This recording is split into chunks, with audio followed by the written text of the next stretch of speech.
All right, good afternoon, everyone.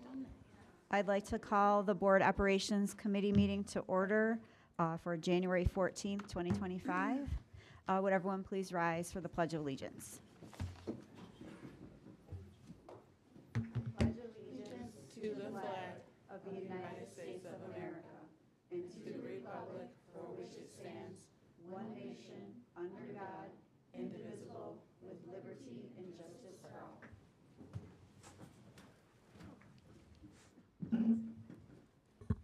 All right. We can move on to item 2, which is the approval of the previous meeting minutes. Did anyone have any changes to the meeting minutes from December 10th, 2024? Okay, hearing none, we'll move on to item 3, public participation. We have 4 people signed up for public participation. The first up is Mr. Tennis.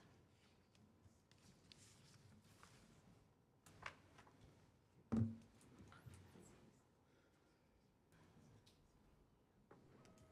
you.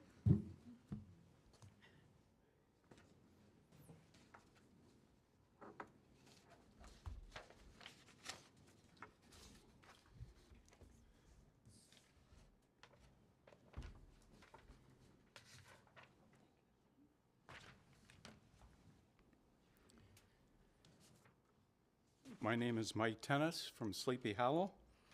On Friday, the Daily Herald published an article titled, "Suburban Schools Using PowerSchool Software Affected by Data Breach. District 300 uses PowerSchool's Student Information System."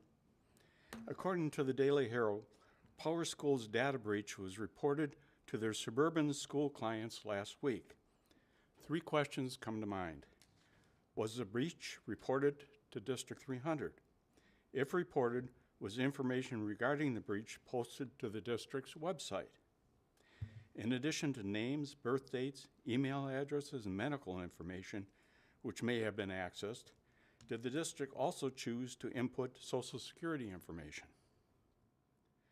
Looking at the statistical section of the district's annual report, the following observations were noted.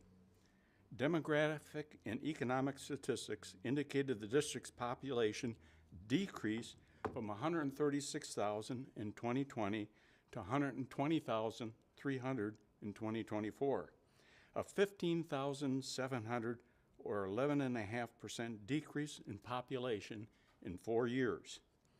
District operating indicators showed that student enrollment in 2024 of 19,861 students was identical to enrollment in 2015, 10 years earlier.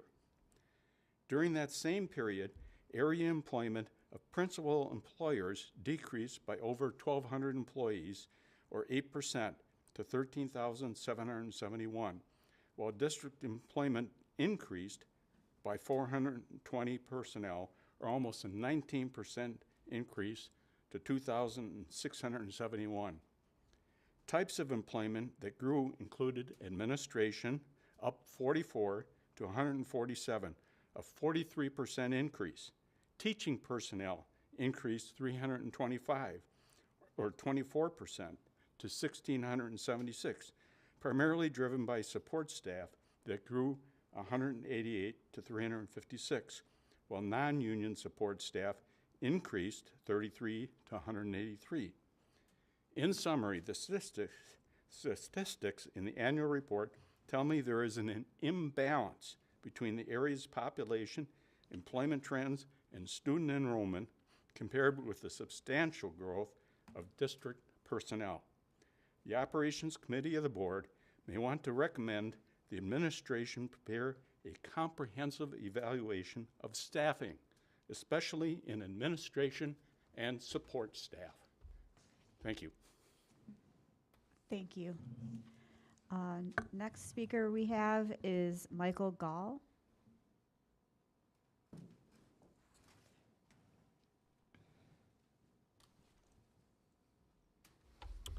Good afternoon, members of the board. So, as stated, my name is Michael Gall. I live on Barrett Drive. I've been a resident of Algonquin since 2018. I am here, and a couple of my neighbors are here as well. We are just south of Westfield Community School.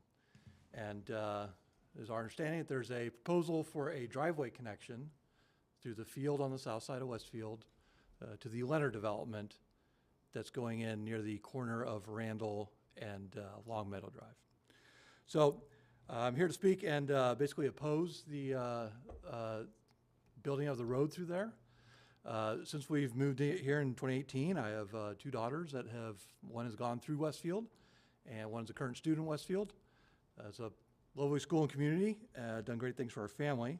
But I believe that putting a road through that field would be detrimental to the Westfield school and to the local community. A number of children in the neighborhood walk through that field to get to school.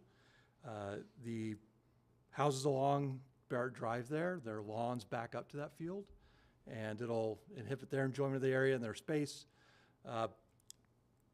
During the school year, particularly in the fall and the spring, maybe not so much in January, but in the fall and the spring, you'll see that field used by club sports, baseball, football. The school itself utilizes it for their cross-country sporting events, and I've seen other adults in the community use it to walk dogs, personally walk, ride bikes, seen kids back there playing. I've even seen the Boy Scouts utilize that field when they have events at Westfield Community School. I think putting a road through there would be detrimental. It would make all those activities either fully prohibited or make it dangerous to have it near a roadway with traffic. Furthermore, the diagram I saw of the proposed road doesn't go all the way to Sleepy Hollow. It turns and connects to Westfield's parking lot. So this is the location of the pickup and drop-off lane. So I think it would be a substantial negative impact on, kid, parent drop-off and pickup operations in the morning before school starts and in the evening when school lets out. So basically, in summary, I think you're going to see that putting a road through this field, it disrupts the connection between the school and the community that's right there along Barrett Drive. And so I urge the board to disapprove that use and keep it as an open and green space for the community. So, pending any questions, nothing further here. Thank you.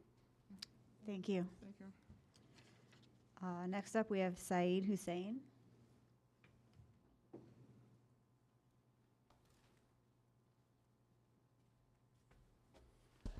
Hello everyone, Syed Hussain.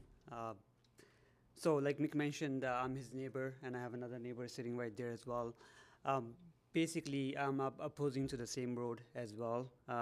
Basically the construction that's proposed is running right behind my house, which is 1950 Casman Way, right? That's the proposed new road that would connect Westfield to the new Leonard development, from my understanding. This area previously is an open field, right? It provides a quiet, safe neighborhood for me and my kids. They go, both of them go to Westfield. With the introduction of the new road, though, it causes serious concerns about the impact this will have, both on the privacy and safety of my family, my neighbor's family, in addition to environmental risks, safety concerns, right? So a couple of other suggestions I have had is like, there was no need to build this road, right? The proximity of this to residential properties is very close, is super close to residential properties. My question is like, so what safety plans we have in place to mitigate risk for the people that are living in the community? Second is the impact on green space and athletic programs, right? There are a lot of different programs that are used by District 300 programs, and then the cost of justification of this. The project is in its early stages, but transparency regarding the potential cost, the funding resources of it is essential. It would be helpful to receive like any financial analysis that's been conducted to better understand the trade-offs between various options. And then what can we have an alternative solution to it instead of that? Can we build the road behind the hill that's there instead of building it right behind the residential properties. And also, even if it's, when I send the email, the response I've gotten is that it's only going to be used for during school open and when kids get off those hours. My concern is, how are we gonna monitor that? That it's not gonna be used on a regular basis as well, right? So those are some concerns I have. I oppose building this road as well, and I really appreciate your consideration on this. Thank you. Thank you. Next up, we have David Rodriguez. Good afternoon. I'm David Rodriguez. I've lived in Algonquin since 2012. I have a kid at Jacobs High School and a daughter at DMS. So thanks for allowing me to speak. I have 2 key points about the Westfield Access Road. First and foremost, I want to highlight an important figure from the traffic study that was presented last operations meeting by, I think it was Kimberly Horn. When I was looking at the slides, it said this road would divert only about 100 cars from Sleepy Hollow Road. At an estimated cost of $2.5 million, that breaks down to $25,000 per car. When you consider that this is taxpayer money, I believe it's essential for us to ask, is this really the most cost-effective solution? Spending such a significant amount of money to achieve a relatively modest reduction in traffic seems hard to justify, especially when these funds could potentially be used for other pressing district needs that directly benefit our students and community.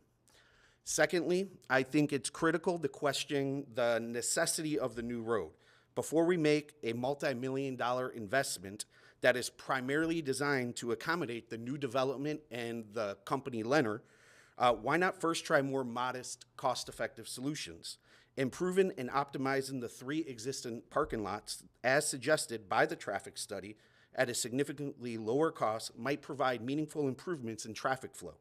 We can then analyze the impact of those changes over time. If those steps prove insufficient, we would at least have concrete data and a clearer understanding of whether a new access road is truly the best solution. So basically what I'm asking is that we slow down and approach this in a more measured and data-driven way. Let's make smaller, smarter investments first. Let's make changes to the 3 parking lots first and see how those adjustments will affect our traffic patterns before we commit to building a road whose primary beneficiary is the new development and the developer.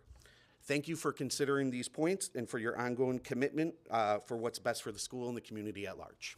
Thank you. Thank you, and I encourage you all to stay because we will be talking about the road as an agenda item, so it might answer some of your questions there as well. Okay, moving on to items for discussion. Item 4.1 is the disposal report. Hello, good afternoon. My apologies. On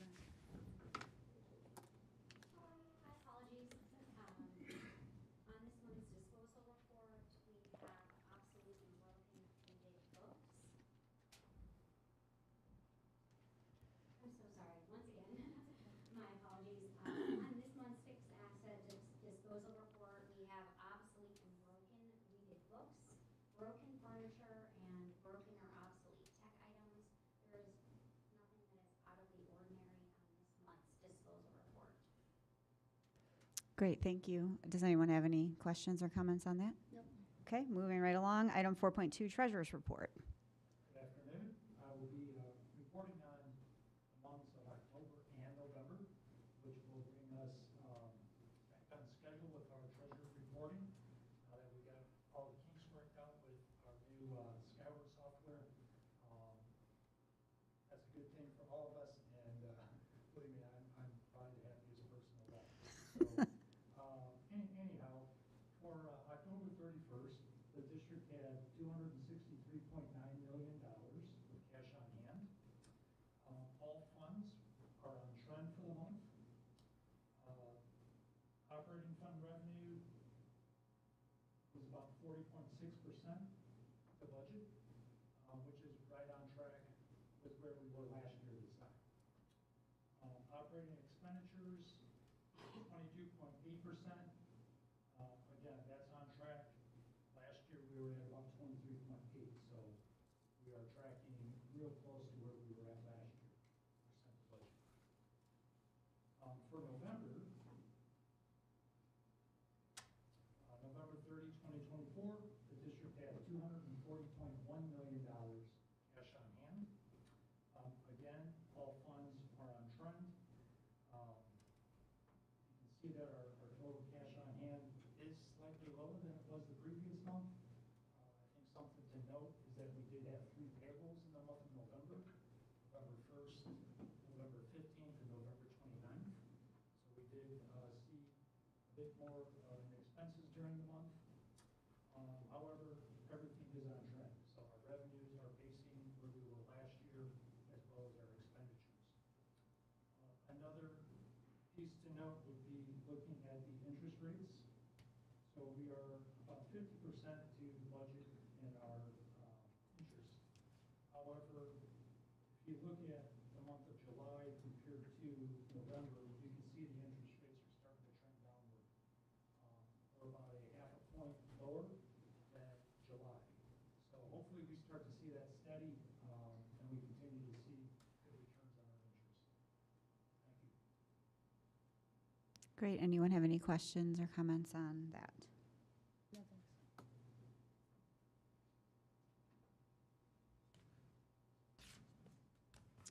Okay, moving on to item 4.3, donations report.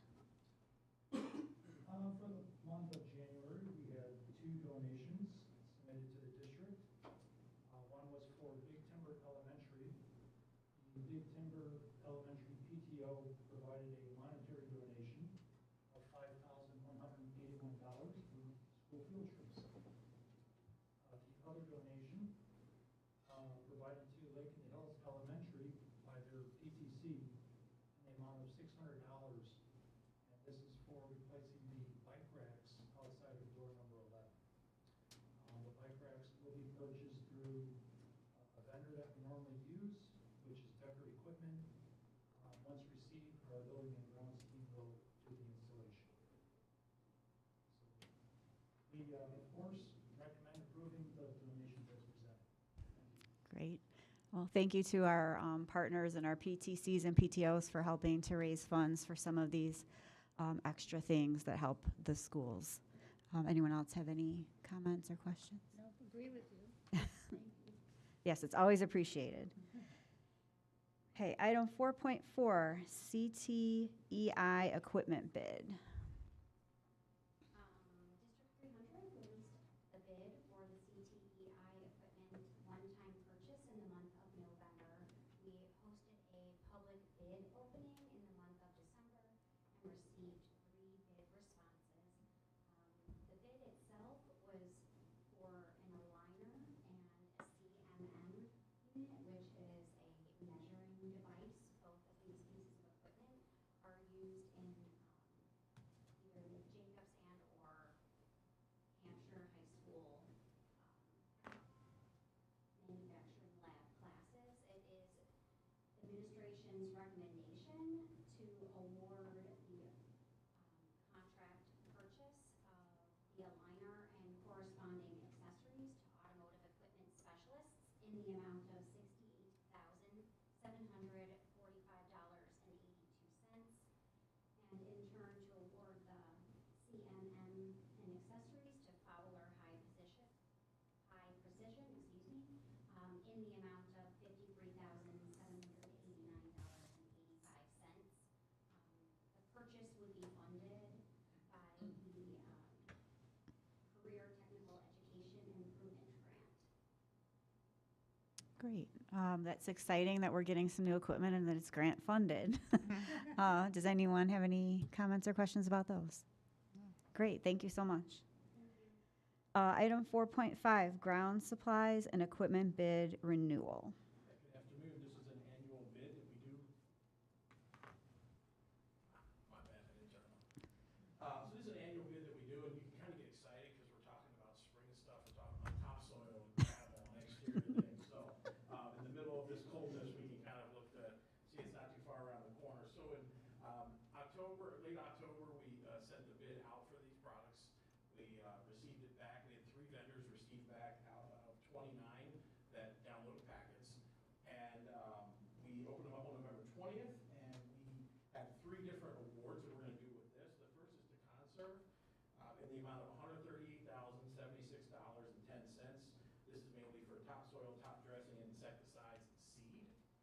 Pioneer Manufacturing Company out of Cleveland, Ohio, in the amount of $14,697. This is mainly for parking lot and asphalt striping paint. And then Site One Landscaping Supply out of Cleveland, Ohio, in the amount of $46,059.87 is mainly for field marking paint for athletic fields, and then also gravel. Total estimated award is an amount of $198,832.97. This will all be funded out of Fund 20, the Operations Fund, and this is for a one-year contract with a potential 2 one-year extensions. Okay, does anyone have any questions or comments on that? All right, sounds good. It is exciting to think about some of these future projects in warmer weather, for sure. Item 4.6, seal coating bid. Another summer springtime event. As part of our comprehensive parking lot maintenance plan, District 300 has developed a seal coating schedule that makes sure all our buildings are seal coated and striped every other year. This is for a 2-year contract that we bid out this year for 25, starting this summer, going into through the summer of 26. It was sent out on November 12th and opened on December 10th. And we had the winner. What we're recommending is Patriot Pavement Maintenance out of Des Plaines, Illinois, in the amount of $683,889 for a 2-year agreement. This will also be funded out of Fund 20 operations. Great, and I read in the packet, but I know, Nancy, you always like to ask, this is the non-coal tar sealant. I beat you to it this year. Stole my thunder. One time I wanted to get it in. Yeah, any other questions or comments on that? No. Okay. Item 4.7, playground equipment contract. Yes, this is exciting. We have part of our overall master facility plan for the district. The playground enhancement and replacement is a major part of that. And we looked at 2 sites this year through that process with Dundee Highlands, which hosts our oldest piece of equipment. And in looking into that, there are pieces of equipment that you can't get parts for anymore. They're just obsolete completely. It also is an ADA concern with it up on the hill a little bit, if you're familiar with that. So what our goal there is to put a new playground in there and move it down into the center of the play area as well. So it'll be a little more centrally located and then also on a flat surface. Meadowdale is the other school that we're recommending get replaced this year. Once again, it is an older unit, not as old as Dundee Highlands, but it is heavily used. The other concern there we have is the location. It's only 25 feet away from a 4-lane major roadway on Route 25. It also has a lot of drainage issues that we've dealt with over the years and different kind of configurations to try to make that safer. So we are also looking at moving that site a little bit farther onto the property to protect the students and equipment there. So this also, what we're going to move away from is mulch. We're going to move away to the poured-in-place surface rubber material. This will make it more enable disabled students or disabled people to get into the playground and use it, more accessible to everyone. And also the layout, if you look at it, I know John has a picture of it. It'll be the same equipment at Meadowdale that it is at Dundee Highlands. One of the things we wanted to do is standardize it district-wide so that kids at Meadowdale have the same experience as kids at Dundee Highlands. If you go on their same piece of equipment, they may be different color. The equipment may be different color, but it will be definitely the same equipment. So after going through an extensive looking at equipment and companies, we are recommending that you approve a new playground at Dundee Highlands in the amount of $316,467, and also at Meadowdale for the same cost of $316,467 with a poured-in-place rubber surface. And the total is $632,934, funded out of our Capital Improvement Fund 60. And this was all priced through our Sourcewell contract with the co-op. I got a question. Yeah. What is the difference between this rubber surface and the turf? They're both not hard surface. They're both not mulch, which is great. We did look at the turf advantage. We felt that with the poured-in-place rubberized, it's easier to move in a wheelchair or any kind of other apparatus for disabled students. And then also for replacement. You can cut, the rubberized can cut out easily. We can get our staff trained in that so that they can replace any kind of damage we have moving forward. So it's not like it's better than turf, it's just preference? I would say yes, and then, yeah. Okay. And we already use that in our newer playgrounds, No, oh, yeah. like Big Timber. No, actually, Big Timber is mulch. So Okay. this would be a change. We did have, 3 playgrounds that we just got, but they were grant related through the pre-K, at Eastview, Westfield, and Liberty just got put in. Those were from a grant before we even started the master facility plan, so it wasn't in play for the rubberized material. And is that rubberized or is that turf? It is not. That was just, it's just mulch. It's the ADA mulch, or APA mulch. Okay. The company that was picked for this, have they done playgrounds in our facilities before? Absolutely, yeah. New Toys and then Landscape Structures, we've used them. I believe the vendor, they've worked with the district for over 20 years. And they've done playgrounds? Yes, that's exclusively what they've done, yes. The same kind of material? No, we've not used the rubberized, the rubberized surface in the district. There's no rubberized surface. There is a turf surface at DeLacy. Uh-huh. And that has given us some problems here and there as far as maintenance and maintaining. Okay. I think it'd be good to get some feedback as we get these playgrounds in using the material for the first time, just to make sure that it's working out the way that we think it will and having all the benefits that we think it will have, especially for being more accessible. And- Go ahead. And also, I would like to, maybe if we can keep us posted on how this works, since this company has not done that for us before. Yeah, absolutely, yes. To know, I mean, how good it is, and feedback from, like, how it works. Correct. We can absolutely do that. We'll have pictures, we'll have everything this summer of all the excitement, and we'll let you know when we open it up, so you can go out there and go hit the teeter-totter. No. After you're done with the chill, Probably not. over at Jacobs High School. Okay, I just want to make sure we get it right. Correct, absolutely. I do think it's exciting that the rubberized surface would make it easier for kids with special needs than to get there and participate too. So, It's easier maintenance too, you don't have that buildup, you don't have where the mulch shifts, we have had playgrounds where we have, it's people digging it, they think it's a sandbox, and then, creates issues there. So. yeah, ends up in somebody else's yard, some 100 feet away, yeah. Okay, thank you. Yeah, I had a couple questions. So the price for these include also like relocating the playgrounds as well. So as we talk about moving forward for playgrounds, I know you can't have a crystal ball and know like if prices are going to go up, but would this be maybe on the slightly higher end since we're also relocating, or is this kind of what we're going to be looking at for the cost for the cycles of playgrounds? Because we still have to, even if, like if we have a playground that stays where it's at, Mhm. we still have to remove the equipment, remove all the surface that's there now, get down to a solid base, and then add stone, all the drainage for the actual, the rubber surface. Okay, so this is kind of what ballpark what we're thinking it will be cost as we move forward, updating other playgrounds. And then you mentioned that we have a plan, so we'll have a schedule to move through. Do we have a set amount that we think per year, or will that be flexible based on what we approve with the plan? Well, what we've done is we kind of mirrored it off of our roofing plan, where we have the schools that we've identified, and then as we go through yearly, we'll watch them through our inspections, through our, for our annual inspections, and then our regular inspections. And if we have one that has, we're like, hey, we need to move this one up, we have that flexibility to do that. It'll be a living plan that kind of goes through that, but we wanted to first identify in the first couple and target the ones that are ADA, have accessibility, and then also safety or safety concerns. Are we going to include this company when we do the inspections?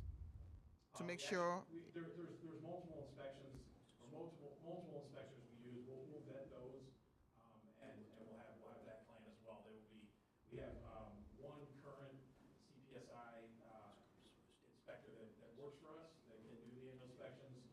We have 3 other employees that are going through and taking the test to be certified. But then every year we will do the annual inspection, through an outside company to make sure we have, a third-party eyes on it. And you would include that in that plan? Absolutely, yes. Okay. Yeah, and I have to say, I really like that the design is going to be similar so that we have some equity across all our schools about what a playground should look like and what it will look like as we work to improve them all. I know that someone's still always going to have the oldest playground, but as long as we're fair and working through a cycle, we'll get there. And some of the playgrounds may look a little different size-wise because they're in different things, but Yeah. our goal is to get the same pieces of equipment there for the same experience. That's great. Any other questions or comments? Thanks, John. Yeah, it's exciting to kind of like get a jump on our master facilities work moving forward already. Item 4.8, technology services related contract. All right, so I am coming today with a new product. It's for enhanced security for our email system. So after thorough evaluation of our current email security needs and a comprehensive review of the available vendors, it has become evident that Mimecast offers a more robust and comprehensive suite for cybersecurity, and it features significant enhancements to our ability to protect our staff, our students, and sensitive data involving cyber threats.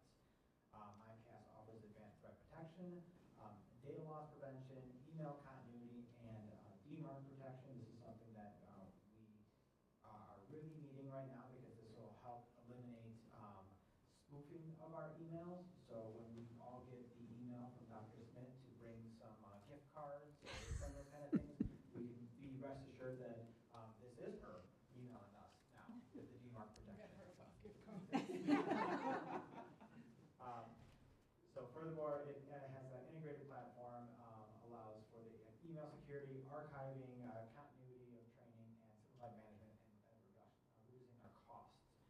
Along with that, our current solution is Barracuda, and it is at $126,682. That was last year's cost, and of course will be increased for this year. And Mimecast is coming in at $120,759. So that is saving on our current contract with Barracuda. Plus, there's potential for future savings with additional features like email encryption and phishing security, which we have separate applications for right now that we are already still in contract. So when those contracts fall off, this solution will have those as well. So we can see additional savings in the future on that. So our ask right now is for the one-year contract of $120,759.68 to come out of the technology budget. Great. It's always good when we find something that might even work better and it is more affordable. So I appreciate that. Anyone else have any specific questions? I do. I'll go last. Go ahead. I have one question for John. Just want to find out, like, are other districts using this kind of, this Mimecast? Oh, was there a reason why you went that direction as opposed to what we have currently? So Barracuda really has not been meeting our needs for a lot of the cybersecurity issues that we've kind of faced. We've been dealing with it. We do have Google as well, so we have kind of layers of it, but it hasn't really been meeting all the needs we've had. Plus, its pricing has continued to rise. So there are other districts. I don't have those districts with me right now, but I can come back with that information. I just, okay. I'm just hoping that we're doing due diligence and researching what we're picking as opposed to, in regards to like best practices and, other districts using them and knowing, like picking, looking at the pros and cons. We do that through our process. We looked at multiple vendors. It wasn't Okay. just out of a hat and then here we go. We do No, look to see what. I'm sure you don't. I just want to make sure that's done. Okay. I was something for, not this specific topic, but that I wanted to ask him to address. Okay. You can go. I'll let you have And it. John, can you answer the question if we were breached during the Power School issue? We were not breached during the Power School issue. And we did send communication out last Friday to families to let them know that we were not one of the districts that had a breach, correct? Correct. Thank you. Communication from Power School, and we did our own investigation and confirmed we were not affected by this breach. Okay. That was what Can I I was ask my- going to ask as well. Can I ask And my Leslie- question real Yeah, quick? go ahead. I'm sorry, it's like off topic a little bit. Going back to the playground, do you have like would you like in the plan that you're putting together, would they have like because you picked 2 schools right now, like, and then we've heard some other schools that have been having issues with their playgrounds. Are you gonna put in there some kind of a schedule or some kind of like a timing on when those schools are gonna be done? As a result of the master facility plan, we'll have a schedule, just like we have the schedule for the order that we did auditoriums in, the order that we replaced roofs in, and the number one thing we will assess is safety and age. And this year we started with 2, and then each summer after we will replace 1 playground unless the board deems more than that as a result of the master facility plan. Correct? Thank you. All right, I think that handles that one. So item 4.9, exterior marquee sign project. Good evening, members of the board. Kyle Hawk, and I'm here on behalf of Dundee Crown High School for an exterior marquee project at the corner of Kings Road and Amarillo Drive, which is where our current marquee is. Our current marquee is approximately 11 years old, and just as technology has updated, itself has become a little bit behind the times. In addition, as there have been various components that have broken throughout the years, we're finding that it is more limited in our availability to get those different types of components. In front of you up on the board is a rendering of what this project could end up looking like. We did work with our Department of Purchasing to make sure that we were meeting the standard that the district provides, and it would be very similar parameters to the previous marquees that have gone in at other elementary or high schools in District 300. We're asking for a total cost of $34,673, which would be coming out of the building budget. Any questions on that? Looks this- nice. Are they similar to other schools within the district? Yes, ma'am. It will match what the other schools have had. Meadowdale and Perry being near us in Hampshire High School more recently. Yeah, it looks nice. Thank you for your consideration. Okay, item 4.10, initiate design phase for parking lot and traffic pattern improvements at Dundee Middle School.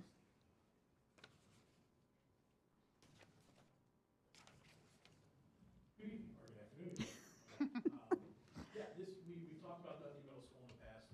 Some of the concern was that the queue goes, the car queue goes all the way out onto Route 72, and that has been a concern. What we talked about in the past too is going to option 1C, and that is what we're recommending that the board approves tonight, and we can go. 1C right there. So in this pattern, as you can see, when you come in when you come north off of Route 72, both buses and cars will enter. There'll be 2 lanes along the west property. They'll be separated, 2 lanes, and the buses will pull into the yellow area. And currently, they pull into the blue area, that large, taking out that whole parking lot. So they would pull into the yellow area, drop kids off right at the front door. The car traffic, instead of being out on Route 72, would then wrap around the building and drop off where the current kids are, where current students are dropped off in the front or the south side of the building. That south side then would have 1 island removed, parking spaces put in there, the bus lanes would be removed and also have parking spaces. With this, we would lose the yellow area would then be double striped so that you can utilize it after school for events and concerts, since that's our main entrance. And then staff parking would be in the blue area on the south, and then visitor parking would be where it is right now currently, in that little kind of dip there by the main entrance, and then also in the between the yellow and blue parking lots, there's parking spaces there. So this comes with a total cost of $143,000, which will be paid out of the Capital Improvement Fund 60. We're asking that you would approve initiating the design phase of this project so that we can have it done for the start of the 25-26 school year. And this is beyond the recreation drive stuff? This has nothing to do with recreation drive. Okay, got it.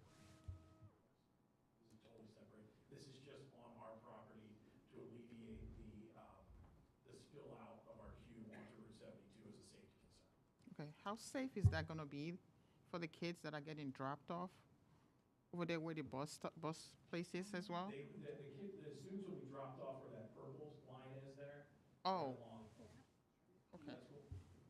The extreme zoom there. Yeah, so they would be dropped off on the opposite side of the bus. Oh, got it. They'd be completely separate, yeah. But the yellow side is where the bus stop is? The yellow is where the buses will come in, drop off, turn around, and then head back out south onto Route 72.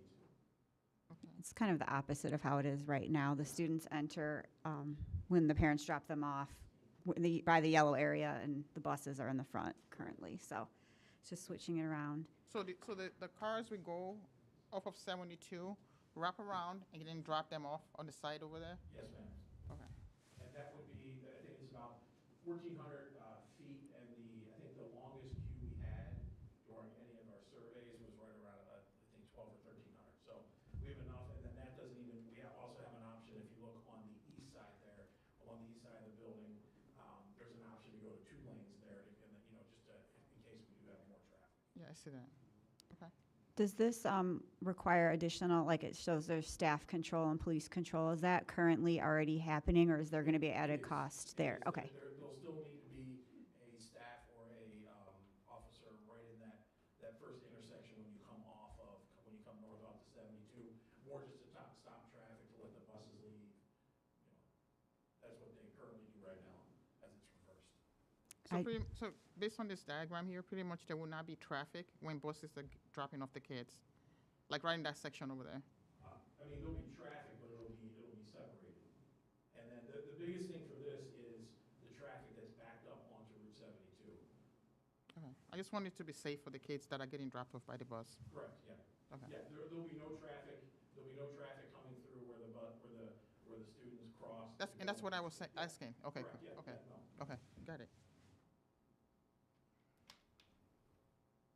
Any other questions or concerns on that? I mean, it looks like, being familiar with the school, it looks like it will help a lot, although I have to say I just completely avoid drop-off because of this currently. So I think this looks better. This looks better. And I've just actually driven past the school, so like, that look over there later. Yeah. I think it looks like it for sure should help the situation. And the main thing is getting the cars off of the road. So this will accomplish that. So it's exciting. Any other questions on this? Okay. Item 4.12, master facility, 4.11, initiate design phase for parking lot and traffic pattern improvements for Westfield. Yeah, so in 2023, the village reached out to the school district and asked them to meet with them over the new development that was going in just to the west of the school about the access road.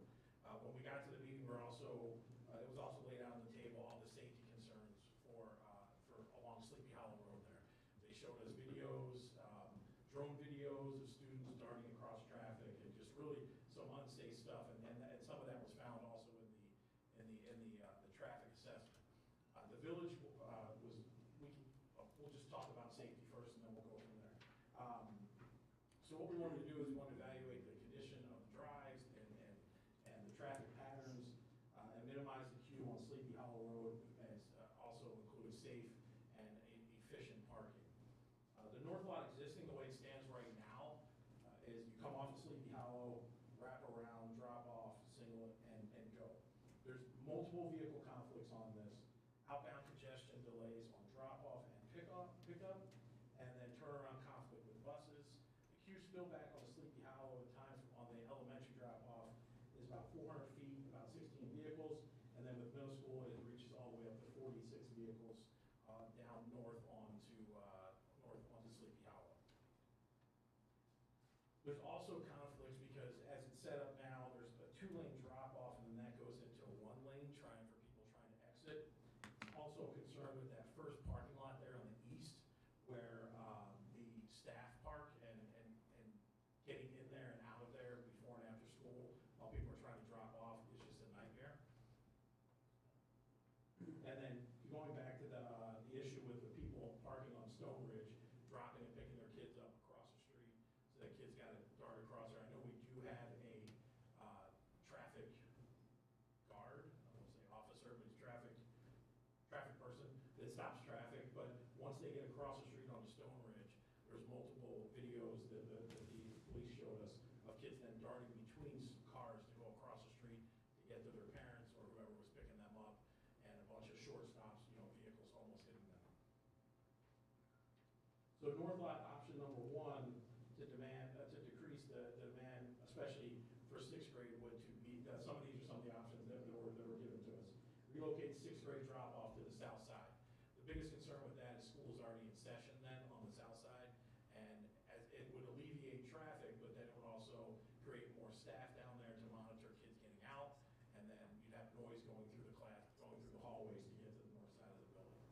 So we didn't go after that one, we're not looking at that one. North lot option number 2 was a one-way circulation, and some minor reconfiguration to the north parking lot. This would actually eliminate spaces, which was, we did want to do that, eliminate 19 spaces in the standard parking lot that we already have. So we were not too keen on that one. North lot option 3 is what we're recommending. This would increase the on-site queue capacity. If you go to the next one, it kind of gives a better view of the parking lot. So we would be expanding the parking lot, taking some of the green space to the east there, and then to the west, going close to going closer to the football field. One of the concerns we had last time from the board was that last lot there, line of parking spots where the red line is. So what we've done is we just eliminated that. That'll still be green space, and we can always put some deterrents in there if we see fit to do that. One of the things this does, then it also, that sidewalk that kind of cuts on an angle would then also be between the parking lot area and the track. It would just go around to the west and connect at the building. This would take almost the entire queue at its worst case off of Sleepy Hollow, which would open up for backup in the morning, which would be great. They would just wrap around the top and then come around and drop off. We would also gain parking spaces. We would go from 150 current spaces to 170 with the new configuration. This lot is also in major disrepair. The storm sewers are failing there. We've had to raise up a couple of them because they were starting to sink, and it's not in great shape. It's not configured well with the islands. If you've been in there, there's a lot of little, somebody got really design happy with the islands. I don't know what they were thinking, but it's not. I'm just being honest. It's not laid out great. So there would be we would taking those islands out, and they would just be striped spaces so that, one, it's easier to drive around, and also it's easier for us to maintain, especially in the winter months with the dreaded S word of snow. So that's what would help there. Moving then to that east lot, the way it is existing right now, there's only one entrance from the north. That you can see on this one how it can and does cause major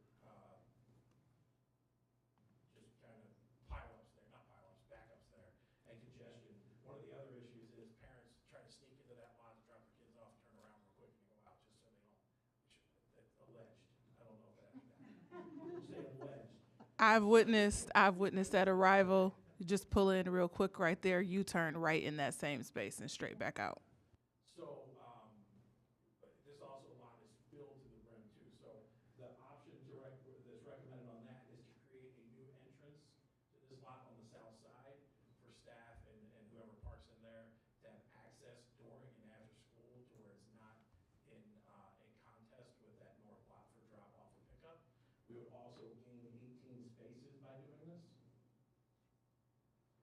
And then looking at the south lot for the existing, the way it is right now, we have our AM drop-off, come in through the big curve there, go and drop their students off and leave. It was also found that this parking lot is packed all the time as well. It's pretty full. So we came up with a couple options to handle that. First option has a parking lot heading to the south. In this design, though, we did not like how you'd have to go around that wicked curve there. We just thought could be a problem for any kind of larger vehicle or even a bus if in the future we decide to have busing drop off there. Option number 2, similar, adding on to the west, but then it would butt up against our baseball fields there. We just felt like that was not a good option. Either it would make the parking lot a lot bigger. We would gain 20 spaces, but it would go into our athletic areas and minimize usage of that. The option number 3 is what we are looking at recommending. That is extending the wide walkway and then also putting a walking path down to where the new line of parking spaces would be along the south. This would also get us to 20 spots, which is what we're looking at, to add those spots there. One of the other things that that was additional to that meeting with the village was the connection with the new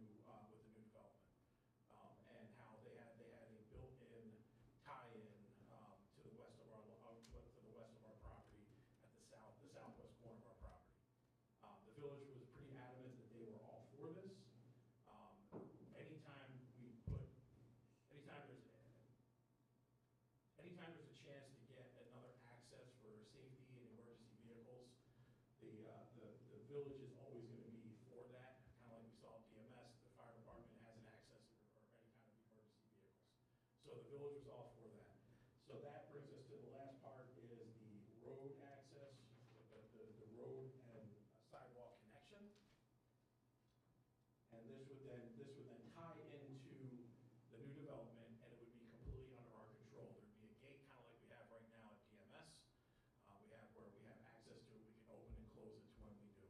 The current plan would be that it would be before and after school only open, and that would be opened by our building staff that's there right now. During the day, they would open that up. So the main point at this one, I know Deb's not here for our transportation, but in looking at this, the first item should be thought of was this is where all our buses would leave the building once they drop the students off. That would be 15 to 20 buses that are not going back onto Sleepy Hollow, that are going north back to our transportation lot at the end of their run. So they would leave out of the bus drop off there, go through this path, go out into the Stone Gate, and then either make a right or a left, either down to Longmeadow, and then out to Randall, or up to Harnish, and then across into back to the shop. This, like we thought, would alleviate a lot of traffic dumping back into Sleepy Hollow in the morning. It also gives us, like I said, that emergency access, and also future considerations for drop-off and pickup activities and not activities, but drop-off and pickup for students.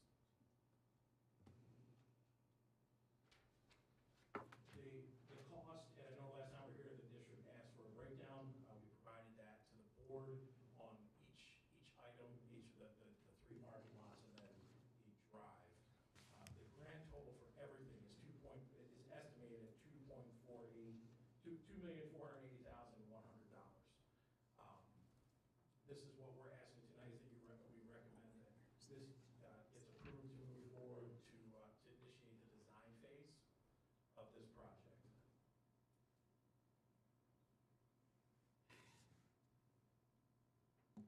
I just have a question about the road. So is it only going to be buses that are on the road or cars as well? As currently, right now, it would be the buses, and then we would look at, for future kind of, okay, how can we use this, if we can use it for also student pickup and drop off for cars, sorry. So would that require a person to be there to stop like a car from trying to come through? We would have signage up, obviously, and probably early on there'd have to be something, but there would be signage for that. Okay.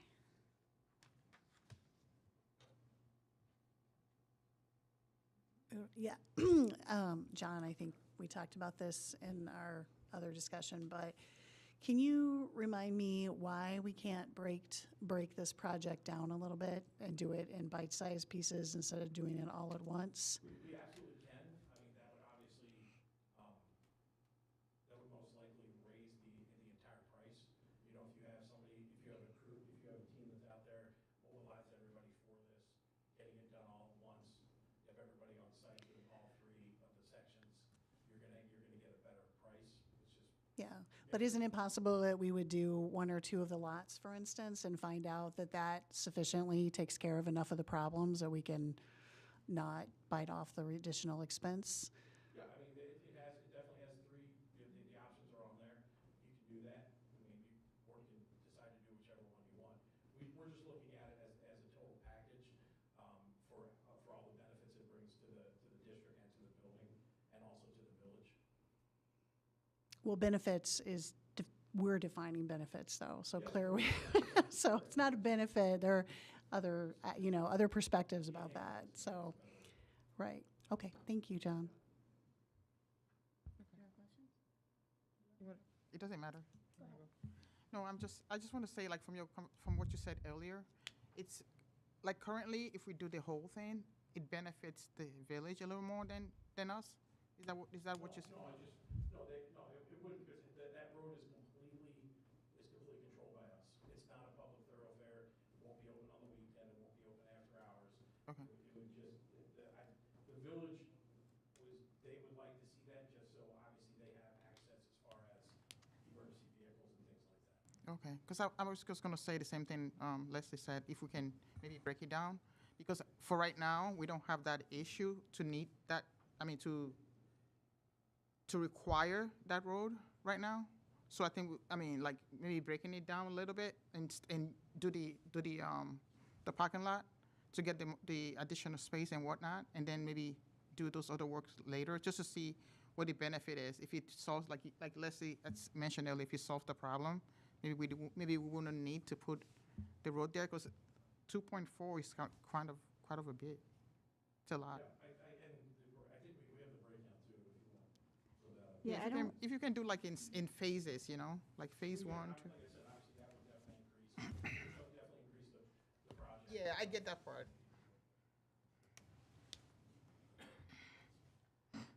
It has the budget at the north parking lot, $757,869. The east parking lot only $141,400, and the south parking lot with the connection at $649,399. And then just with the storm management and all of the other items at $300,000. so there's not an option for doing the south parking lot and not doing the road currently? Like price-wise, we don't know what, yeah. Yeah, if we can. South lot would not be much of that, I would think. Yeah, I Okay. think that would be helpful, so we could Yeah. really isolate how, Equal to the east parking lot there, I would think. I do just want to clarify, the first two recommendations were two separate projects that can be broken off to do parking, and then the south one includes the connection, which it was a one other presentation now that we can pull off the parking lot with the road connection. Thank you. yeah, I think So- that would help us to understand the true cost of just, like, what are we saving by not doing the road at this time, if we chose to do that, or what does it cost to do the road at this time as well? Yes, so you're saying it's possible that we can break up the parking lot and the road connection? Okay. Well, I mean, it'd be nice to see what the amount is for that. Yeah. And I think just to clarify from before it was addressed that it was 2.4 million to only impact a certain number of, it wasn't just that south lot, though, that's the whole project, all the parking lots. So, that figure wasn't quite accurate because you were only factoring in the road and the south parking lot. There are other buses and traffic that will be impacted by improving all of the parking lots if we should go forward with that. Yeah. I have a couple questions. So, I live by there. My kids went there. I've been in those lines. I know what they're like. And I know that there's always a problem with people not wanting to stay in line. And my experience is, some of it, I believe, is traffic control. Because if you go in there, I came out of there last year one time, because I was there for another meeting, and I went to where I parked. And those cars they were leaving a car lane space in between each other so they could zip out. And yes, they're having their kids run through the parking lot to get in the car or run down the street. To me, I mean, I would like to see what all that would look like if we actually made those people drive the way that, to go stay in the line, give up the 15 minutes it's gonna take, and then, because I think a lot of it, especially with that street across the street, across from the, Stonebridge. yeah, Stonebridge, that they're doing the same thing there. They don't want to stand in the queue because their kids can run over there and they can zip out. Also, I think you're going to have the same problem with the east parking lot if you put a way through. People are going to go, oh, I don't have to turn around, I can zip through. We've also talked about putting a gate there for control, Okay, especially on that north side, and allowing the staff to come through that south side would be ideal, because then they wouldn't get caught in that congestion, and then, yes, putting a simple, field gate there, that would be closed during arrival and dismissal. so that's just meant for traffic for the staff. I believe it's mostly staff parking. I'm sure there's other people that park in there. Yeah. But when that front gets filled up there, and that'll also benefit that, because that front parking lot along the actual where the buses drop off, that gets, if you've been there over the day, that gets filled up pretty easy. So there would be some overflow parking there then, and easily accessible from that side of the building. Okay, let's see. I'm about as thrilled about this road as I was about DMS for a lot of the same reasons. Has the village offered any money or the developer going towards this? And part of the 2.4 million, part of that, the funding that would go towards that is I Like 800. between 700 and, 813, I think. yeah, sorry, I had the wrong page up. It's okay.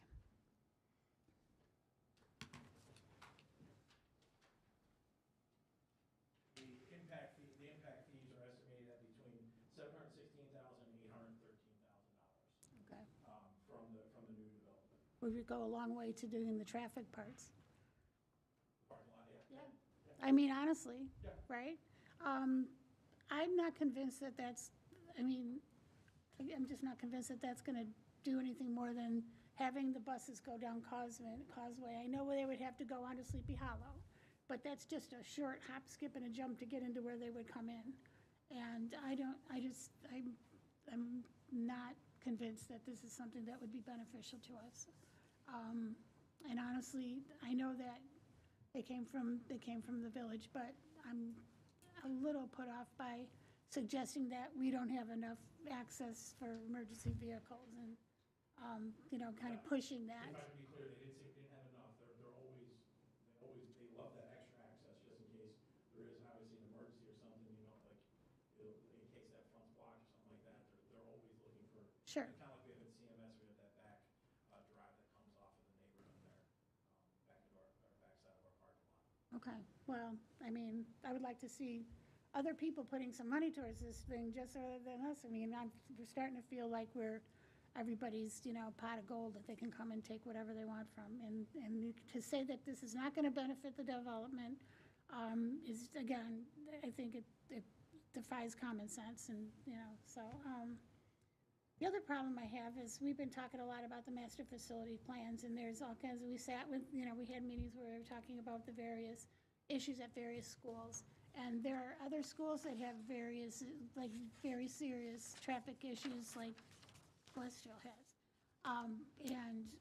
And I know that these are other schools we're talking about now in conjunction with the master facilities plan, but is there such, I mean, is this really something that needs to be done now compared to some of the other schools that we have that have traffic problems too and parking problems too? I would say that the condition of the north lot, yes, this is probably our worst lot in the district that we have. Condition in addition, regardless of whether or not we're gonna make changes? Yes. Okay. Okay. All right. Like I said, we have our steel coat plan that goes down, we do replacements here and there, but as far as full-scale parking lot, this is easily our worst one.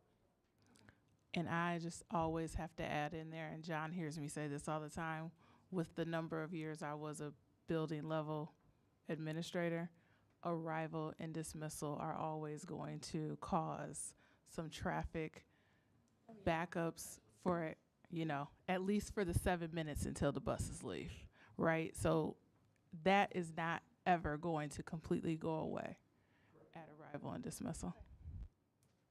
And people, people have to start realizing that they have to be part of the system as opposed to trying to get around the system. So, because we can do whatever we want to some of these parking lots, doesn't mean that people are gonna follow it the way they're supposed to. So, I mean, maybe we have to ask the police department if they'd be willing to help us out by doing some traffic control during those periods of time, especially on that intersection, because that's crazy. I mean, we used to have a woman. I do want to acknowledge they help us quite a bit in many of our villages during arrival and dismissal. Okay, well, that's good. That's good to hear. But, it's obviously, there's a problem there. Yeah, there's work to do. Thank you. We used to have a woman, though, now granted, this was a long time ago, but that went out there. She was just the person that controlled traffic, and I swear she did better than the police did when they had to fill in for her. I mean, she was really, really good, but unfortunately, she lives in Arizona now, so. All right, thanks, John. Yeah, I had a couple more questions just to address some of the concerns that were brought up. Would there be an impact to, like it was brought up that cross-country uses that area? Would this, if we put that road in, is there a plan that's been figured out for how to accommodate, a cross-country meet? Yeah, Would so in cross-country, we would be after school, so after the buses are gone, that road would be shut down. And the kids could just, would run across the road, continue their route along the south side of the property out to the front.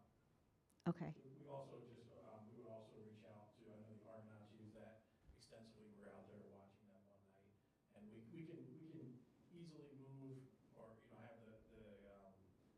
groups that use our fields move so they're not in that area. Okay, and it sounds like those would mostly be after school as well, so that road would not be in use, it just would be there. So it'd just be locating the field so that they're not too close to the road for having the right size field, not because there's gonna be traffic on that road. Okay. I think that was it. I had one more, but I've lost it. Well, this won't be our last discussion on this, so if you have more questions, we'll Oh, I continue wanted to talking say about thank you for taking our feedback about worrying about the parking being too close to the track. I think that seems like that was like a good compromise with feedback, and, because that was a concern of mine as well. So I'm glad to see those spots will be just gone. And we still have a net gain of, I think, 20 spots. That's great. Yeah, that is good. Did you just say this is our last discussion, or this won't No, be? I said it won't be. Oh, okay, okay. Thank you, just want to clarify. Can I ask, has there been any progress on the intergovernmental agreement with West Dundee on that? Yeah, we're working on it. Okay, okay. Okay, so any more about the road and parking lots at Westfield? Okay, item 4.12, master facility plan update. You're up again. You got one more, yeah. Sure. That's another fun one, too. All right, so we just wanted to give you guys, or the board, just some of our highlights, recap our journey, and go to our next steps. Some of the key steps in the master facility plan already that we've done, 23 and 24 was our gather phase, where we did our really in-depth facility assessments with our MED, with our mechanical, electrical, plumbing, our roofing, security, top to bottom educational. So then we moved into through October and November of this year, or this past year, I'm sorry, was our Envision, where we actually engaged over 10,000 stakeholders, students, staff, and community members in surveys, discussions, and workshops. Moving into the Define stage then, with aligning findings with our district goals of safety, equity, and sustainability. And then the Consider phase, which we're evaluating the potential solutions using community feedback and best practices. Now, in the future, we're going to be going into Transform phase, which we're finding the final plan for board approval and implementation. So engaging the community, like I said, it was pretty impressive that we were able to reach out and hear feedback from over 10,000 stakeholders. Like I said, in the surveys, workshops, and discussions, those were, I think everybody, all the board members at least went to one. They're really great to be able to talk to community members and really hear what they're saying and what they need. Also looking at facility inequities, ensuring all our schools meet district-wide standards, capacity challenges, addressing overcrowding and space needs, and then modernization, bringing facilities up to date to support learning. With that, the district needs drive our plan. We looked at the good, better, best model. And good, we looked at safety and compliance with security, with secure entrances, and prioritizing ADA compliance and structural integrity. Where better, we looked at capacity and how our buildings are meeting the needs of our students' educational needs, and overcrowding, dealing with that. And then best would be educational enhancements. How can we create modern, flexible spaces for the 21st century, learning through renovations and also additions to our buildings. So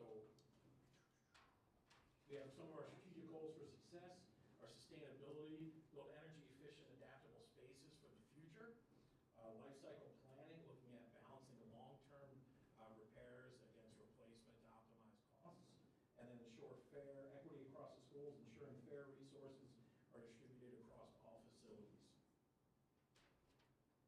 Some of the projects that we highlighted that for addressing immediate needs, and this was through the cool thing about this is a lot of these were hit in our community input. Like it wasn't just off of the data; it was what the community was also involved in.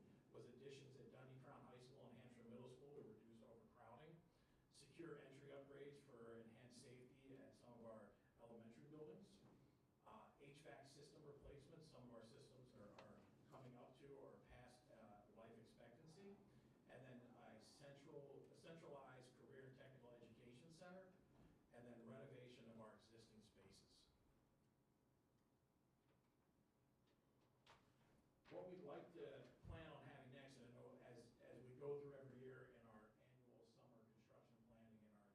summer work, there is this document that the board gets to see, and it shows kind of this is just an example of some of the years and some of the projects we've done. So this is what we'd like to see moving forward, that we would be working off of, just continuing this for every year, building out as we go and having the different projects on there. And please, if you have any questions along the way, please, I'm just get excited about this stuff. You're planting the seeds for the next meeting. Yes. So some of the funding options for the master facility plan. Obviously, we have our direct funding sources, $62 million in capital projects fund. We have existing regular transfers from the corporate personal property replacement tax, and EBF, which is the evidence-based funding. And we have $35 million pending in CDB funds that is not guaranteed, but that is on the docket in the state right now. I know they're talking about that. Some of the borrowing options we have is non-referendum life safety bonds, alternate bonds, debt certificates, and referendum bonds, with a potential $212.7 million by February of 2028. And then there is talk again about a county school facility sales tax of 1%, which would is estimated being $12.5 million annually, with 46% of those funds coming from non-residents that come into our county and buy products. That is not, like I said, that's not been voted on or anything. That's just potential there. So we're finding the plan together. The board's role, obviously, you're going to be finalizing priorities and evaluating the project phasing. The master facility plan finalization, we're going to create and finalize a comprehensive actionable plan. And then continuing as we go through this process to reach out and gather feedback to ensure alignment with our community and our stakeholders. Timeline for final plan approval, looking at the winter and early spring, no definitive dates on here, but finalizing the project list and funding recommendations, and then present to the board after that and seek board approval for tentative projects, and then move into and begin implementation planning after final approval. And then our next steps, obviously, like we said, to recap, we're looking at first our good area there, looking at the safety and security aspect of it, equity and sustainability. But it's also important that we have board alignment, ensure success in public meetings, and then we're getting ready to finalize this. This is going to be a fun. It's going to be a lot of fun to go through and to really see what we can do to help enhance the district. Any questions? I guess it'll be fun, but not money-wise. I know. I'm just excited what this is going to bring to the experience of our students and staff and community. Yeah, I'm excited about that part. So we're still working and planning with our partners. And at the next operations meeting, we plan to bring a very deep dive of good, better, best and some of the prioritization of that. And then also present at the February board meeting as well. Great, that's what I was going to ask is like, how do we get from here to there? So we will now come next with that project wish list in a good, better, best format and talk a little bit about what that is. You saw the preview to good, better, best here and how we how do you address safe, secure entrances and address places where we know every inch of the building is being used currently and kind of how do you prioritize that? We think we got a pretty good process in place for that and plan to bring that to the next meeting. Great, look forward to it. Looking forward to it. All right, your last item, if you, you probably thought you'd never get there. Item 413, construction update. Yeah, so we've got a lot going on.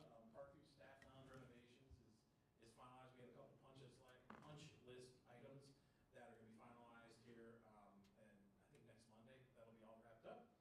The elementary school gym AV projects in the 6 buildings, that was wrapped up over the last 3 were taken care of over winter break, and we're going to be doing training next Wednesday at the late start, so that'll be all ready to go for those 6 buildings. Summer renovations, all of our bid packages are out. We have summer renovations at the bottom there, 2025, the Hampshire flooring, bids have been received. We'll be bringing that to all the bid packages we brought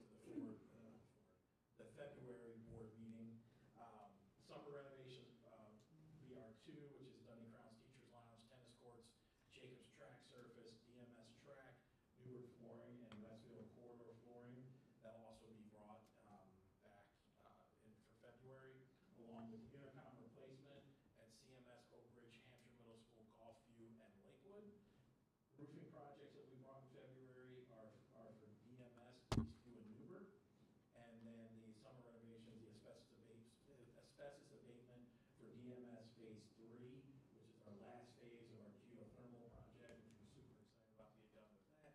And then also some abatement at CMS and Hampshire Elementary. So that'll all come, I'll be right back here on February with a whole other docket of stuff for you. Great. Questions on those? No, that's exciting as well. Okay, we can move on to item 8, which is announcements. Can I say one thing Oh, real sure, quick? go ahead. John, we know you've been working really, really hard on this, and the whole team has been working really, really hard. I just want to say thank you, and that we appreciate it. I mean, unfortunately, there are several people that should be here tonight that aren't because of various illnesses. But, you know, we do appreciate all the hard work and answering all our questions, get us information, and all that other stuff. So just want to say thanks. You're welcome. We do have an excellent team working on You this do. from our partners, and then also just in-house too. It's been really fun. It's been a long, hard, but it's a rewarding experience. And everybody else who's been involved in the process, sitting out there further too. I mean, you guys, you know we all appreciate you guys, okay? So, we do. Representatives from Lamp Construction, Yeah. from Dewberry Architects, from Leggett Architects, and we've got, Great partnerships. Yes, very good partnerships. they really care about our district. They do. They really do. And they get really excited when they get to do fun things like, you know, they'll give us different, you know, different additions and things like that and stuff for the schools that are going to help make our kids' experience even more enriched. So thank you for everybody for everything you do. And thanks for answering all my numerous questions. It's our job. It's our job. All right, thank you. I was trying to let you go, but then we. That's all right. I'll take it all back. Okay. No, I agree. Thank you very much. These presentations have been great, and they're very informative and helps us to make the important decisions that we have to make. All right, now item 8, announcements. The next Board Operations Committee meeting is scheduled for Tuesday, February 11th at 4:30. So a lot of this, I think, will be continued at that point. Thank you for everyone for attending, and with that, we are adjourned. Thank you, everybody. Thank you. Bye.